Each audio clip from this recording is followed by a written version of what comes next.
नमस्कार दोस्तों, वैदिक हिंदी चैनल में आपका स्वागत है।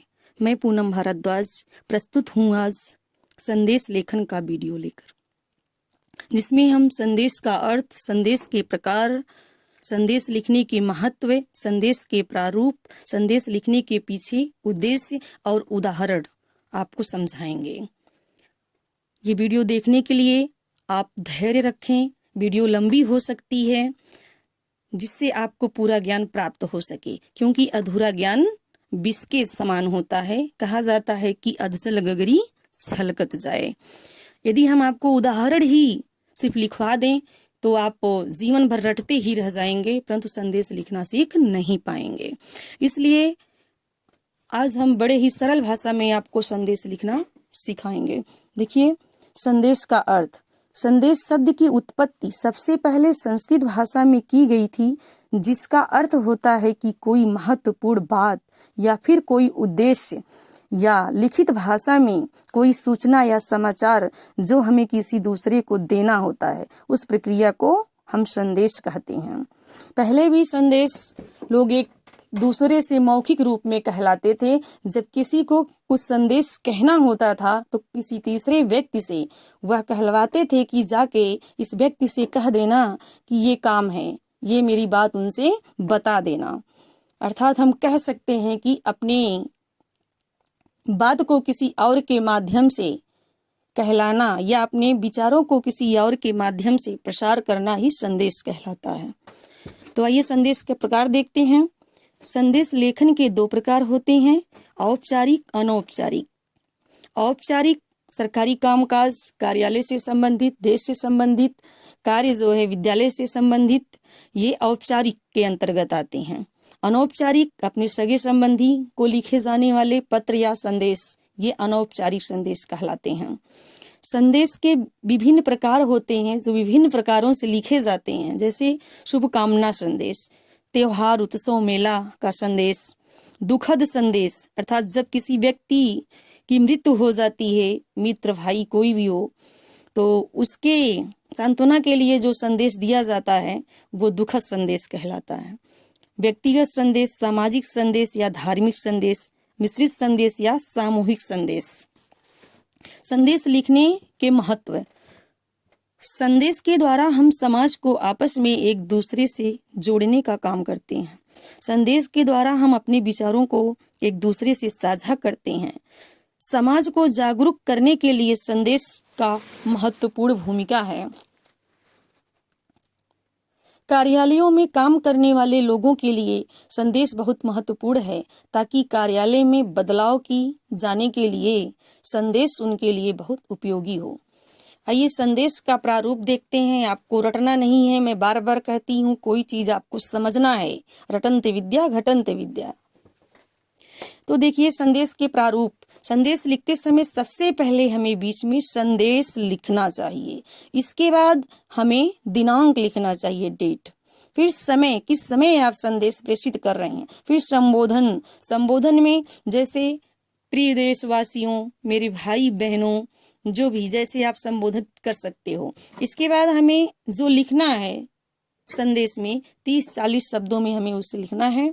अब गिनकर ही नहीं, 2-4-10 शब्द आगे पीछे घट बढ़ भी सकते हैं। इसके बाद लास्ट में बाईं तरफ ही हमें प्रेषक का नाम लिखना है। प्रेषक का नाम जैसे क, ख, ग या कोई भी काल्पनिक नाम डाल सकते हैं। किसी भी पेपर में या बोर्ड के पेपर में आपको अपना सही पता यहाँ नहीं देना है। ध्यान रखने योग्य बातें ये हैं, हमें सारी प्रक्रिया बाईं तरफ से लिखना है, और जो है नीचे भी, अंत में भी बाईं तरफ ही हमें अंत करना है। आइए देखते हैं संदेश लिखने के पीछे क्या उद्देश्य होता है। संदेश लिखने के पीछे कई उद्देश्य हो सकते हैं, जैसे स्कूलों में छात्रों को संदेश लिखने की विधि समझाना, कलात्मक और रचनात्मक बहुत प्रकार की बौद्धिक विकास के लिए संदेश लेखन करना, समाज को जागरूक करना। आइए नेक्स्ट पृष्ठ पर देखते हैं। हमने लिख के पहले से ही रखा है ताकि वीडियो आपकी बहुत बड़ी ना हो पाए। संदेश लेखन करते समय ध्यान देने योग्य बातें। संदेश लेखन सरल शब्दों में होना चाहिए। संदेश लेखन को किसी भी काल में लिखा जा सकता है, भूतकाल, भविष्यकाल, वर्तमान काल, किसी भी काल में लिखा जा सकता है। संदेश लेखन यदि औपचारिक हो तो भाषा पर हमें विशेष ध्यान देना चाहिए। औपचारिक, अनौपचारिक दोनों में अंतर होता है। औपचारिक में हमें जैसे किसी अधिकारी को पत्र लिखना है तो हम तुम नहीं लिख सकते, लेकिन वहीं अपने प्रिय सगे संबंधियों को लिखना है, छोटे लोगों को लिखना है अपने से, तो हम अक्सर घरेलू भाषा में तुम आदि शब्दों का प्रयोग कर लेते हैं। तो ऐसे शब्दों से हमें बचना है। संदेश के अंत में बाईं ओर प्रेषक का नाम लिखना चाहिए। आइए हम अनौपचारिक का पहले एक संदेश का उदाहरण लेते हैं यहाँ पर। जैसे छोटी बहन के जन्मदिन पर एक बधाई संदेश। तो सबसे पहले हमने यहाँ संदेश लिखा, इसके पहले प्रारूप समझाया गया था।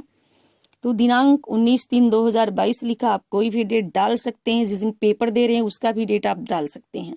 समय 10 बजे, 6 बजे, जो भी समय हो। संबोधन, इसके बाद मेरी एक लाइन छोड़कर संबोधन लिखेंगे। मेरी प्यारी बहन सृष्टि, आपको इस जन्मदिन की ढेर सारी बधाई। आशा करता हूँ या करती हूँ कि तुम सकुशल होगी। तुम हमेशा खुश रहो, यही मैं हमेशा दुआ करता हूँ। और मैं भगवान से प्रार्थना करूँगा या करूँगी कि इस साल आपके जीवन की सारी परेशानी दूर हो जाए, आपका जीवन सुख, समृद्धि, उन्नति से परिपूर्ण हो। आप खूब परिश्रम करो ताकि इस साल प्रथम श्रेणी में आपका नाम हो, जिससे घर रोशन हो जाए। तुम्हारा भाई प्रवीण। कोई भी नाम आप लिख सकते हैं। आइए औपचारिक संदेश का उदाहरण देखते हैं। स्वतंत्रता दिवस पर बधाई देते हुए या स्वतंत्रता दिवस पर देश को बधाई देते हुए संदेश लिखिए।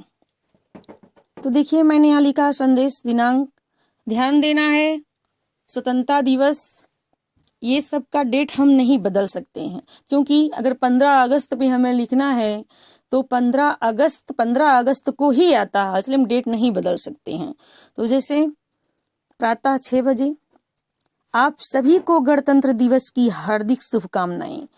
आज के दिन हम भारत के लोगों ने न्याय, स्वतंत्रता, समानता और भाईचारे के प्रति अपना दृढ़ संकल्प व्यक्त किया था।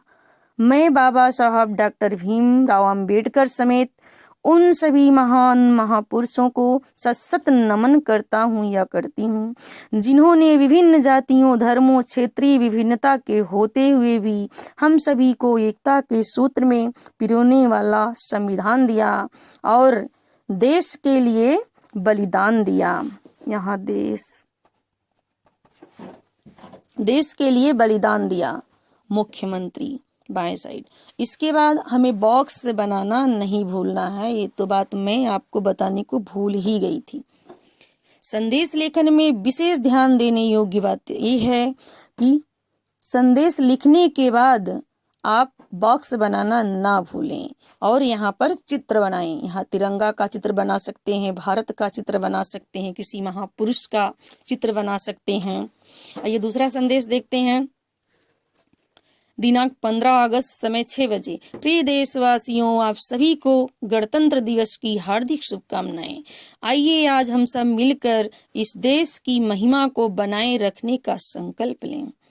आप शायरी वगैरह लिख सकते हैं रचनात्मकता बढ़ाने के लिए किसी भी संदेश लेखन में, ताकि आपका संदेश और रोचक लगे।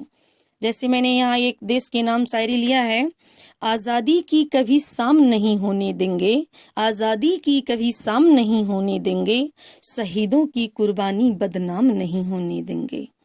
बची हो जो एक बूंद जिस्म में लहू की, बची हो जो एक बूंद जिस्म में लहू की, भारत माता का आंचल नीलाम नहीं होने देंगे। यहाँ पर हमने लिखा प्रधानमंत्री। उम्मीद है मुझे कि आप लोगों को मेरी वीडियो पसंद आई होगी। यदि पसंद आई होगी तो मेरे चैनल को लाइक कीजिए, सब्सक्राइब कीजिए, कमेंट कीजिए। इसी तरह की वीडियो हम आप लोगों के लेकर प्रस्तुत रहेंगे। तब तक के लिए आपका दिन शुभ हो, रात्रि मंगलमय हो। जय हिंद, जय हिंदी।